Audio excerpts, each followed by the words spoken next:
Hello అందరికీ welcome to Shannu vlogs. మా videos కనుక మీకు నచ్చినట్లయితే లైక్ చేయండి, షేర్ చేయండి, అలాగే సబ్స్క్రైబ్ చేసుకోండి. ఈరోజు రవ్వ కేక్ చేస్తున్నాను. ముందుగా రవ్వ కేక్ చేసుకోవడానికి ముందుగా పాలు మరిగించుకోవాలి.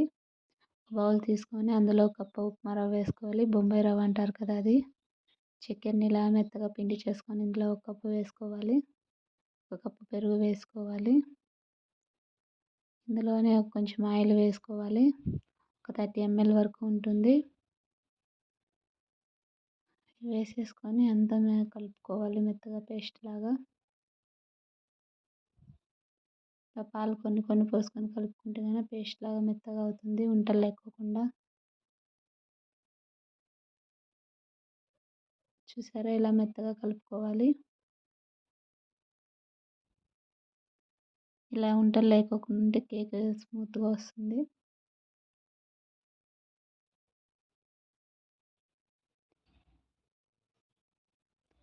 ఇందులోనే పాలు వేసేసుకోవాలి, ఒక కప్పు దానా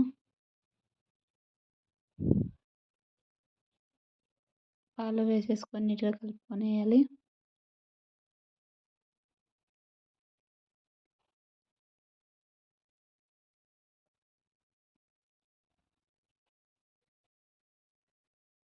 చూసారా ఎలా వచ్చిందో ఉంటలు లేకుండా. ఇందులోనే కొంచెం వంట సోడా వేసుకోవాలి.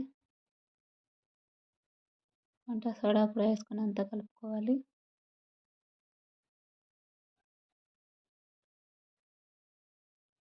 అంతా ఇలా కలిసిపోతుంది. ఇందులోనే కొంచెం వెనిలా ఎసెన్స్ వేసుకోవాలి. మీ దగ్గర వెనిలా ఎసెన్స్ లేకపోతే యాలకుల పొడి అయినా వేసుకోవచ్చు.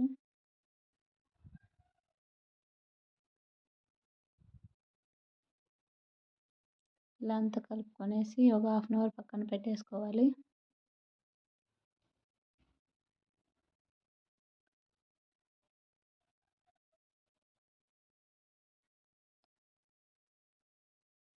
పక్కన ఇంకొక బౌల్ తీసుకొని అందులో నెయ్యి వేసుకొని అంతా ఇలా కలుపుకోవాలి. గిన్నెకంతా పట్టించుకొనేసి ఇలా నెయ్యి లేకపోతే ఆయిల్ అయినా వేసుకోవచ్చు. ఇందులో కొన్ని నేను డ్రై ఫ్రూట్స్ వేస్తూ ఉన్నాను. మీకు ఇష్టం లేకపోతే స్కిప్ చేసేయచ్చు.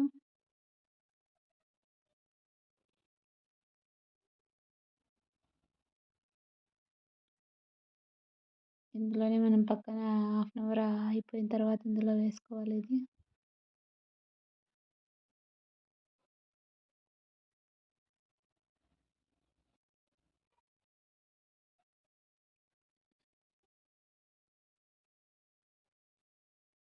ఇలా అంతా వేసుకొనేసి ఇలా పొయ్యి మీద ఒక బౌల్ పెట్టేసి అందులో ఇది పెట్టేయాలి, ఓవెన్ లేకుండా. కొన్ని వాటర్ పోసేసి 40-45 మినిట్స్ ఉంటే రెడీ అయిపోతుంది. చూసారా ఇలా రావాలి. ఇలా వస్తే మనకు కేక్ రెడీ అయిపోతుంది. చూసారా ఎంత నీట్గా వచ్చిందో. మీరు కూడా ఇంట్లో ట్రై చేయొచ్చు. ఈ వీడియో నచ్చితే లైక్ చేయండి, షేర్ చేయండి, కామెంట్ చేయండి, అలాగే సబ్స్క్రైబ్ చేసుకోండి. Thanks for watching.